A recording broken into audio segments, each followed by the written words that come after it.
Hello, I'm Delusion Dispeller, life coach, and video creator since 2009.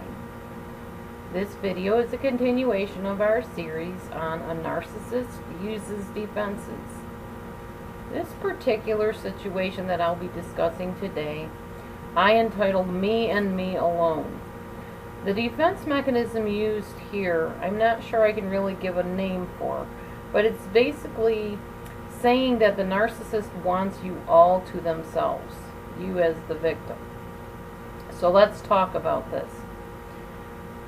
Sadly, I have watched this happen to several different people, not only to myself in the past, but to a person who is very dear to me now and has been for years.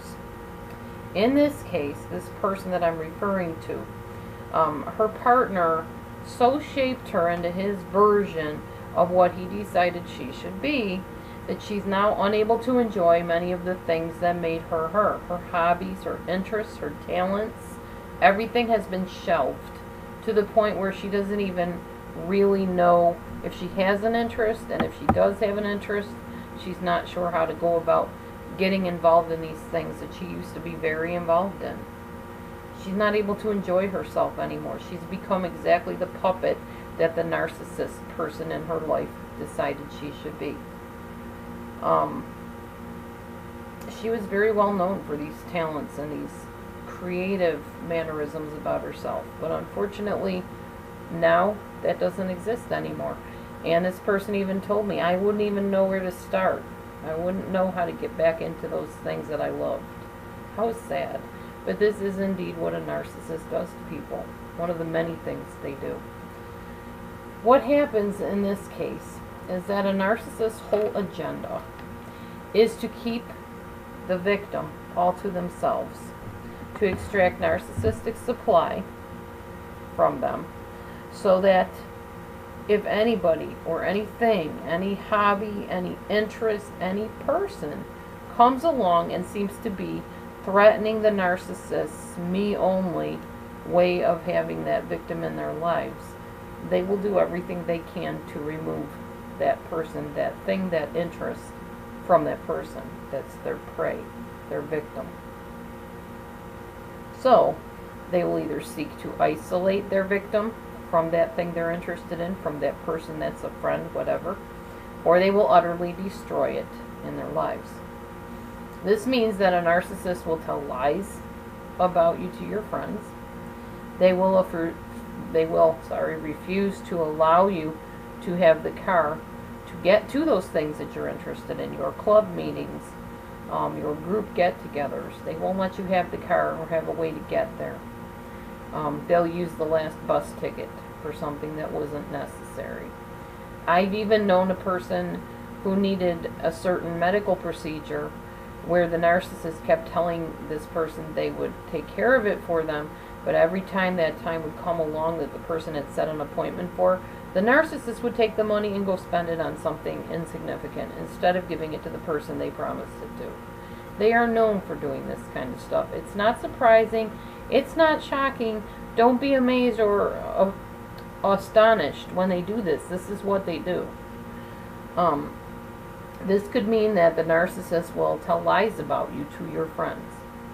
They'll, like I already said that, I'm sorry, but they'll lie about dates and times of things that you wanted to do, even to you.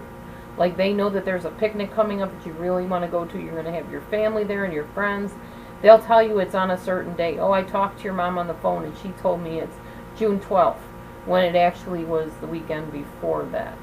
They'll do that purposely. They're malicious. They're vindictive.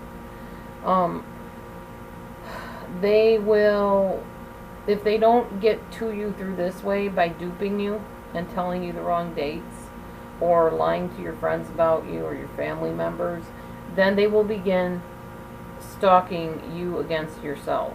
Let me explain what that means. They're poisoning you against your own self. Here's how they do this. You will notice that when the narcissist first hooked up with you, they sing your praises to everybody that they met and to you. Oh, you're the best thing that ever happened to me.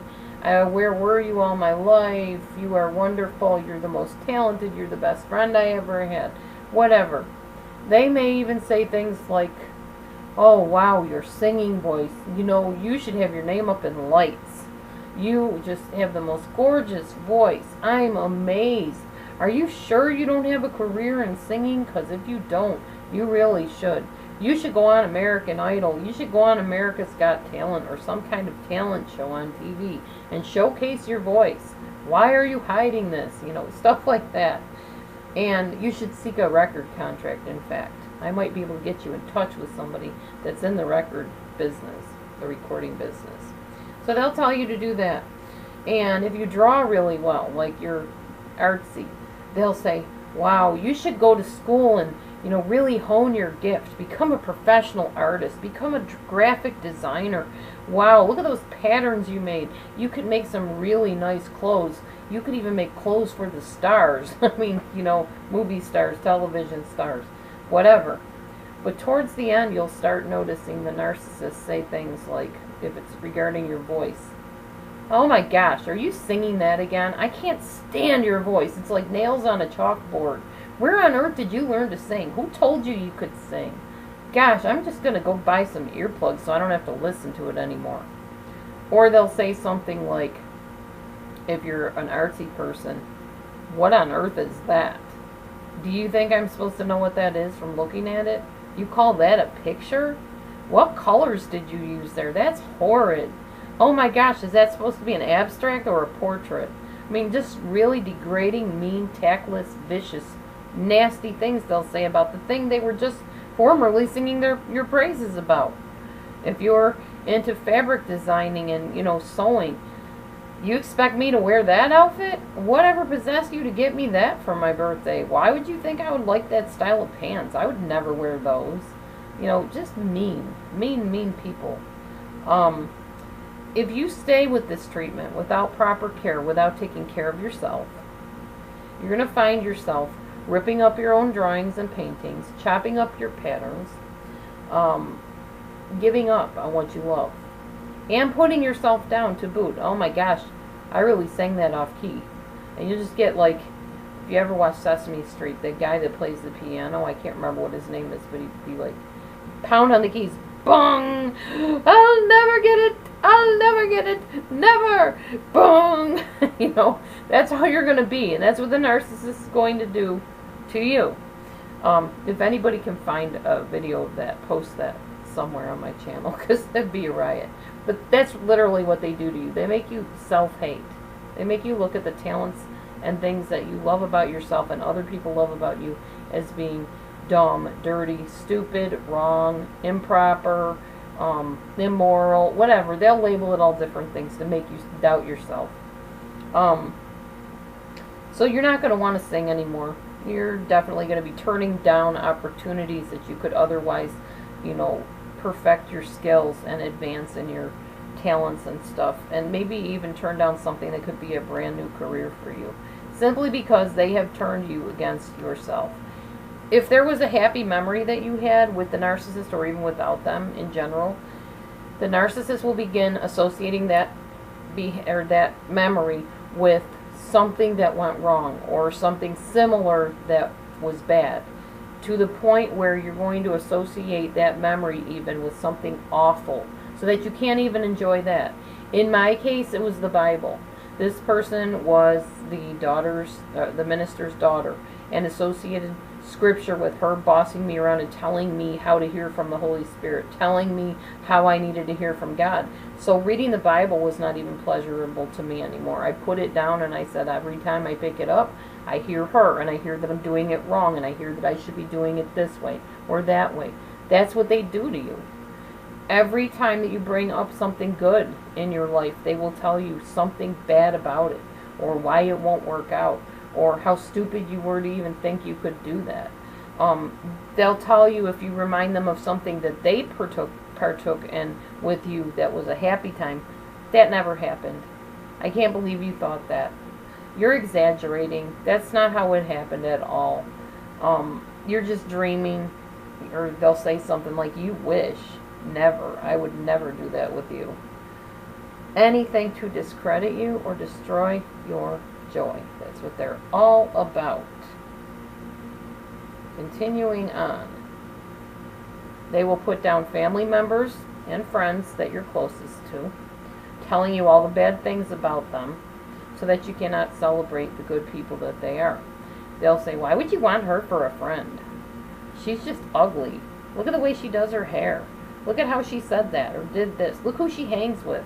You know, they'll get you to start doubting everything that you love and enjoy in life and feel fulfilled in. That is why I say to you always on my videos, number one, take care of yourself, of course. Number two, you need to realize, please get this through your head if you possibly can. Not because I'm demeaning you, but because seriously, if you can grasp this, you will understand why I tell you to get out of these relationships if you possibly can, or at least practice really strong self-care. You need to realize and remember the narcissist was never in love with you. The narcissist was never in the relationship for a relationship. They are not wired that way.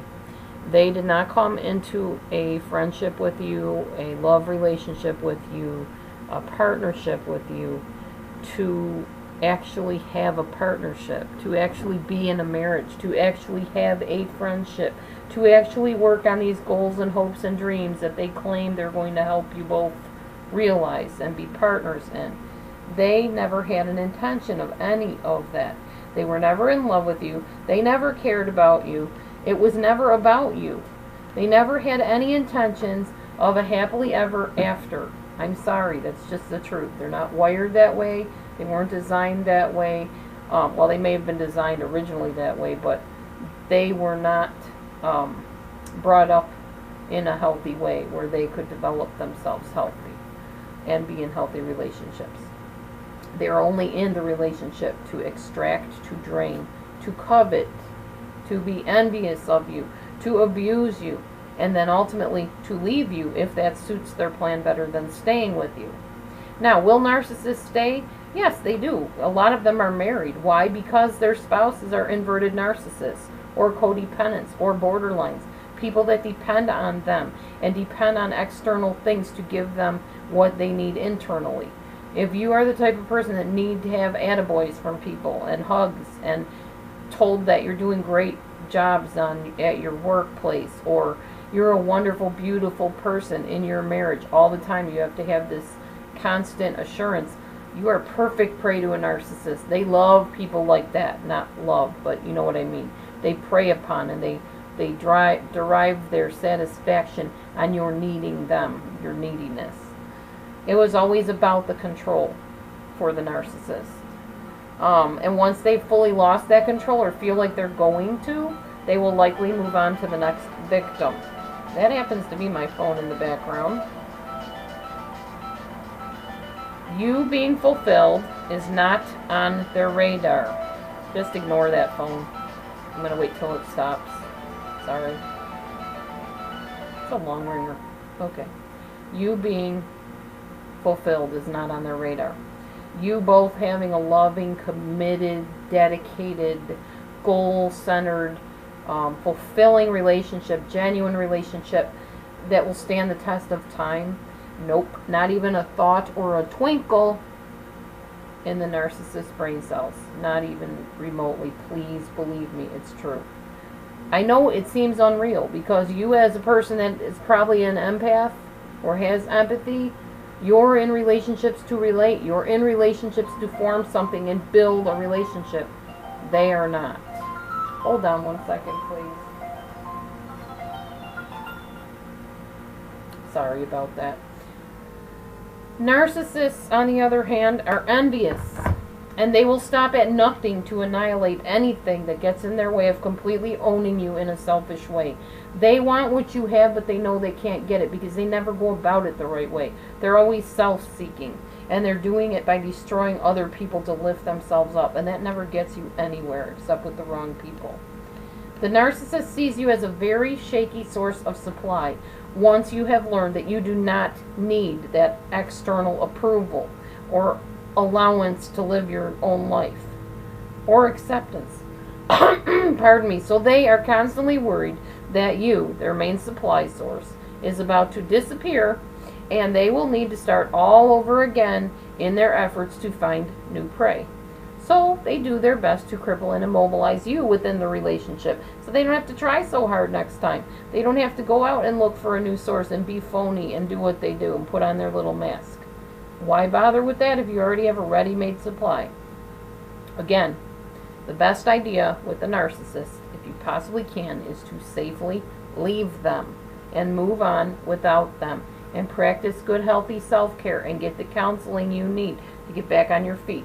At least decide not to lose your identity if you are in the relationship still.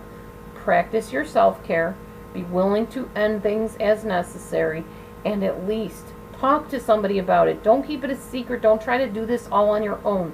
You don't have to. Come to me. DelusionDispeller@gmail.com is my email address. I also offer paid sessions. There's plenty of other people that can help you. Don't go through this alone.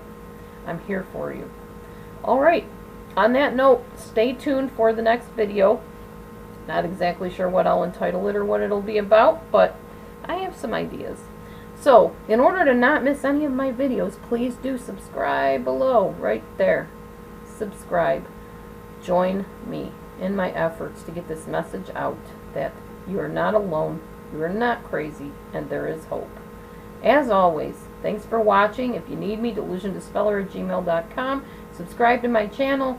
Eyes wide open, moving forward. Have a wonderful day. Bye for now.